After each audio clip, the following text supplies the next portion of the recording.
One of the followers of the late Jesus of Nazareth, the teacher. I am Mary from Magdalene. Like others, I gave up everything for him. But among the women and men who followed him, I was his favorite. Now that he is dead, I've come to this garden you see here to mourn at his tomb. It is morning, the sun is tangled in the olive branches.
That the body of my friend is missing, the body of my friend who kissed my mouth and filled me with his wisdom is not there when only yesterday they laid him in this darkness. I must run and tell his friends. Leaving the garden now descending the steep hill into the valley of death, where we have hidden from the ones who killed him, we his followers who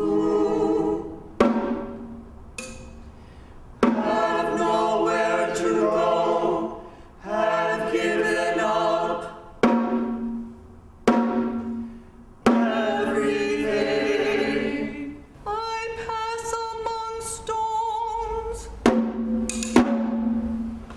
marking tombs the ancient dead.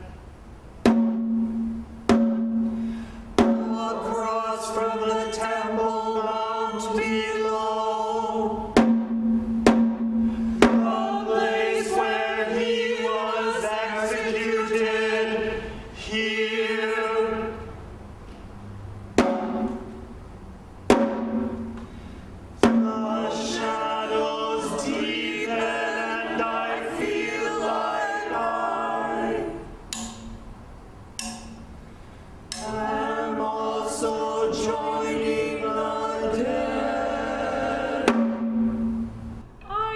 hurrying, my feet barely touch the rocky ground, and now so quickly here I am in the room, in the dark room where we have been hiding. They have taken him away.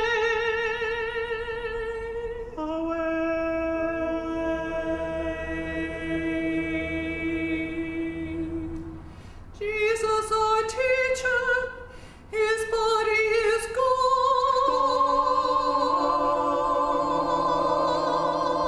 gone. Impossible. We have followed him faithfully, Mourning him here in darkness, but now you say he is not buried. We do not believe you.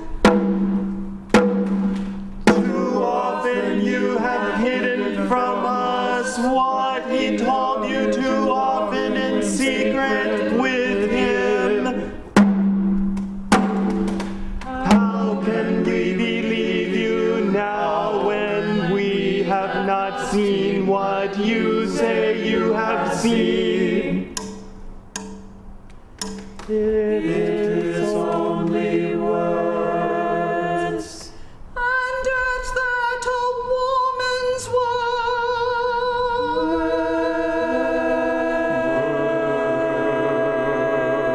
word.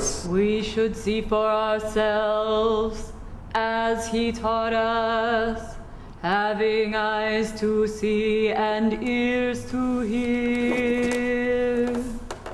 I am already going, running, to be there and see for myself, to the place where he was buried.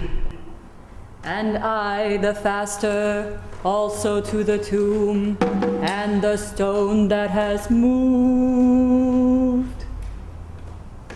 If he is not in the tomb, as Mary says, then the first to get there will know the truth, first before the others, and be famous. But now I am running faster than you. But I am gaining ground. The steep hill steeper, but here we are at last. And I have passed you, Peter. There is nothing here but darkness, as she said, and linen wrappings where he lay. I'm going into the darkness, and yes, there are only linens from his body and his head, rolled neatly to the side. So strange, so unexpected. I am also coming in. I have to see this for myself. It is terrifying, this absence frightens me. I cannot say why I should be glad. He is not locked in darkness, but perhaps set free in some way. Only God can know. We must return and tell the others what we've seen. What can it mean that he who walked among us, taught us wisdom as a friend, died as we all saw, is now no corpse in linen, but has simply disappeared? Who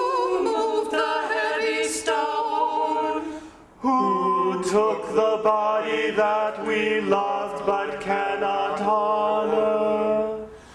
Who would leave us no remains to mourn, to cherish?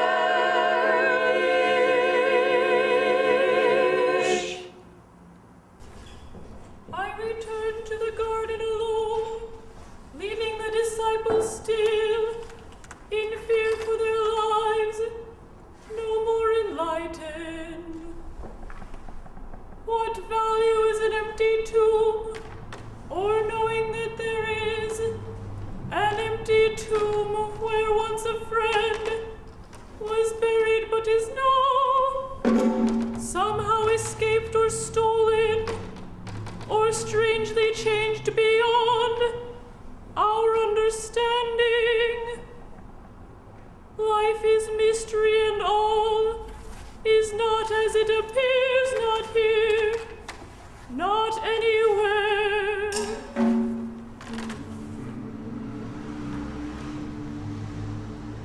You gardener, I have not seen you before.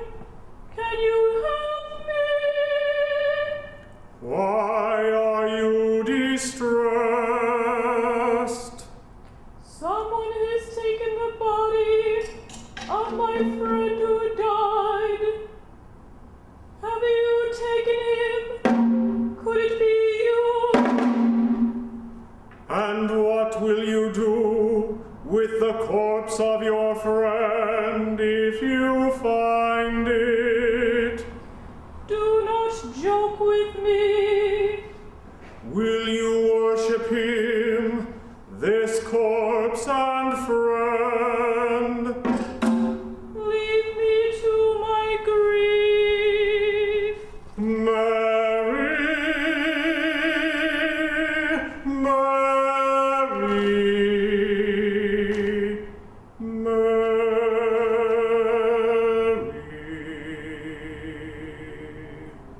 I know this voice.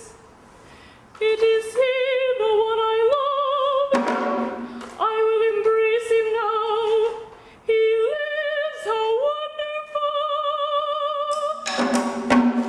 Do not touch me. I am not what you expect. Do not imagine I'm your friend, returned from death, exactly as I was before. Neither worship nor come near, but follow.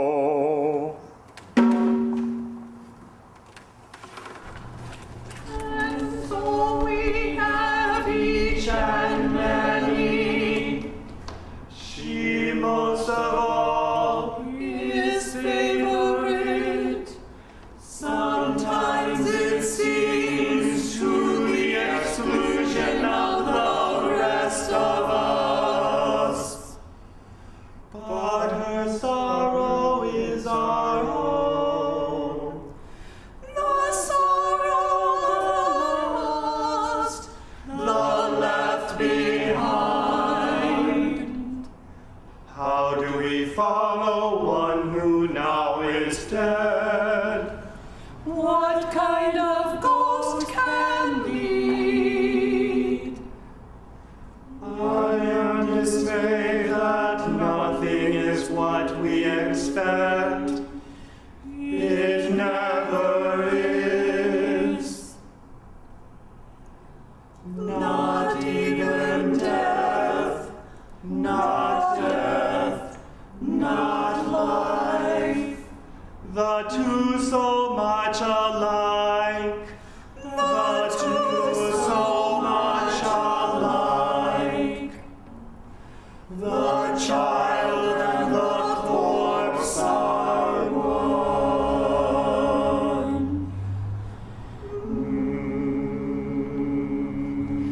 All is not as it appears.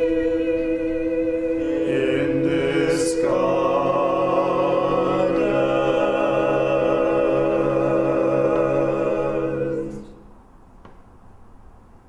I've lived here my whole life, in this very garden, ever since I was a boy, and my father taught me horticulture and the difficult task of olive trees. You have no idea how much you have to know to make a tree, an olive, grow on a tree. For example, you might think that you should plant the tree in good, fertile soil. Ha! Not so fast. The poorer the soil, the better the olive oil. No kidding. And they like it hot, too.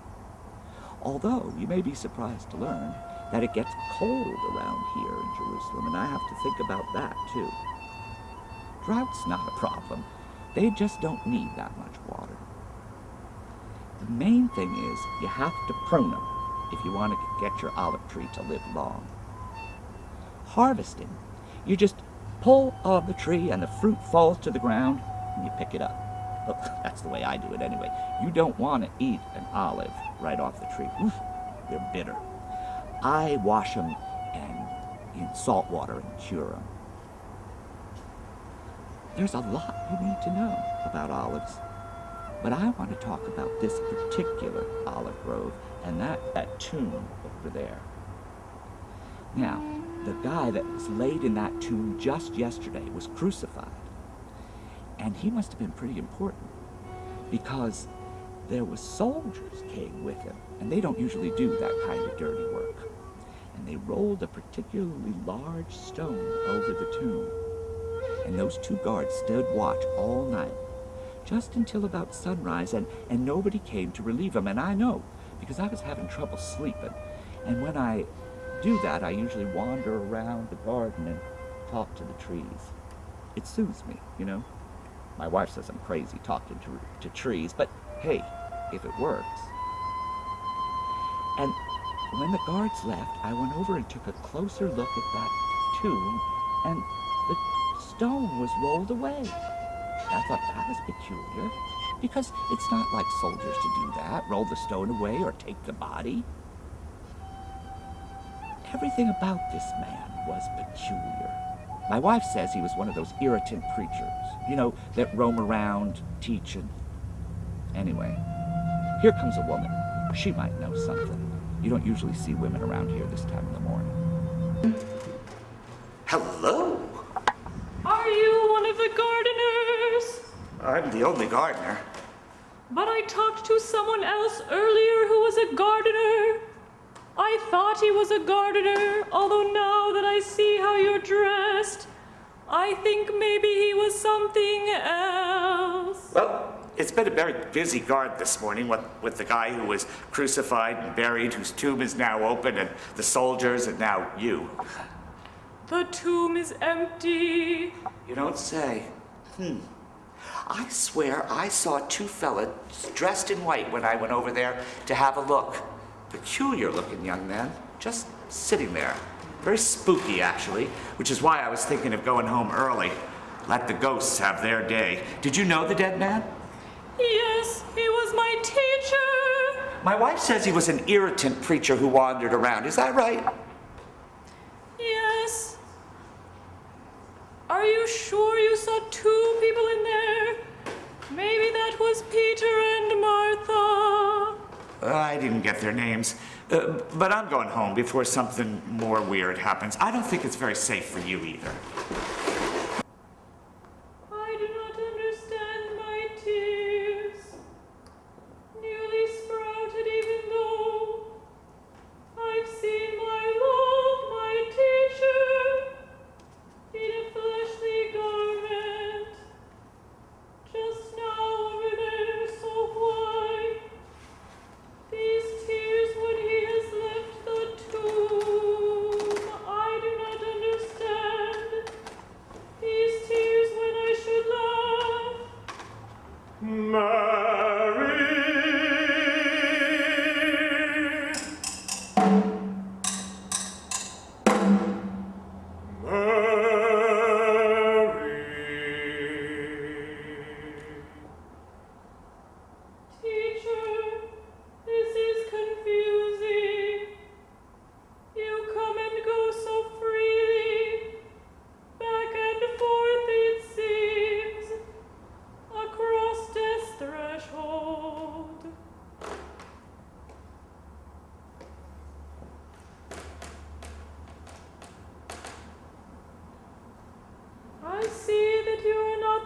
predator, yet you are not as you were.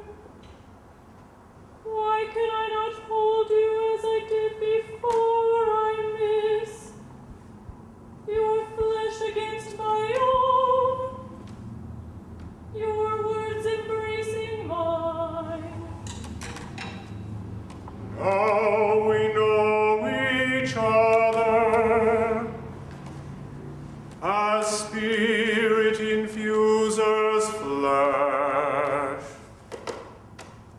So you are me and I am you.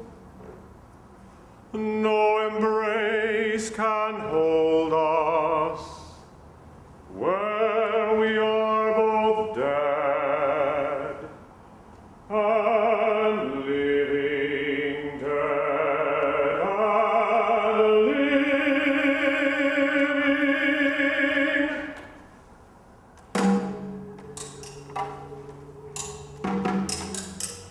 This world is a corpse eater. All the things eaten in it themselves die also.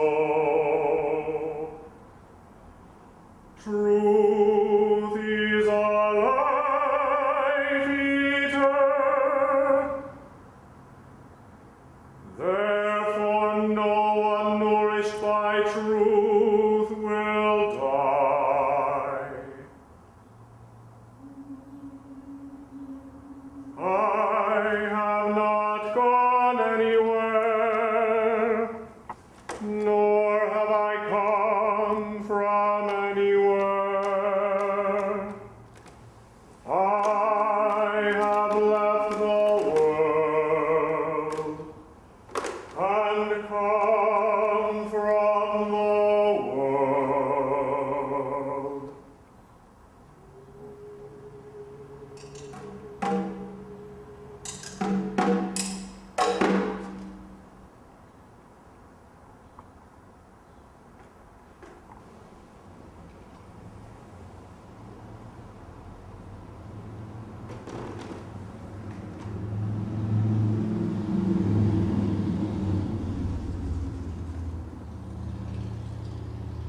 But my tears, the emptiness, I feel the pain, my loss.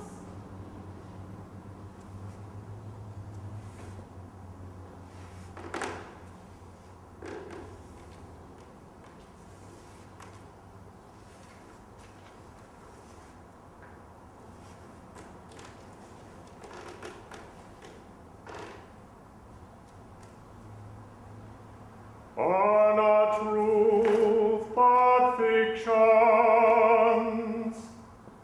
hiding what you see before you?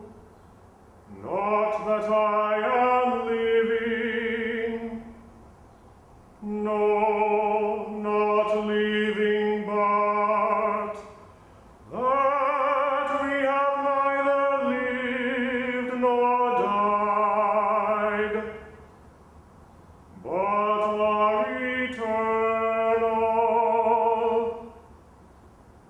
and our varied shapes are also who we are, however painful as the flesh is painful, and the loss of flesh. It is as you have said, we should be seekers after death. Become seekers for death, like the dead who seek for life. For that which they seek is revealed to them. None of those who fear death shall be saved.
this garden, the way of death. In this garden, not one of us survives, but he is eaten by the other, until all are consumed in the all. In this garden, the whole is consumed by the whole. In this garden, the body is not the body.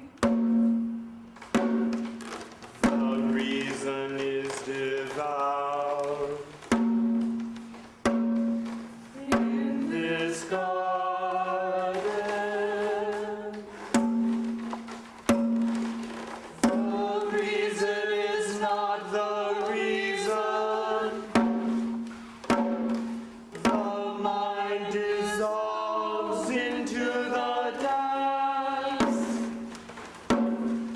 In this garden,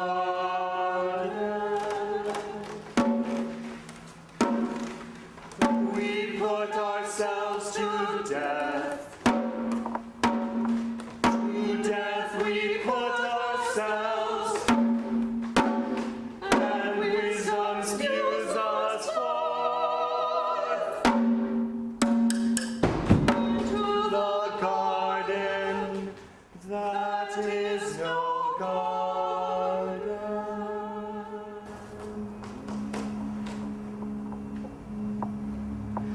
All is not as it appears. In this garden, There is more than this garden.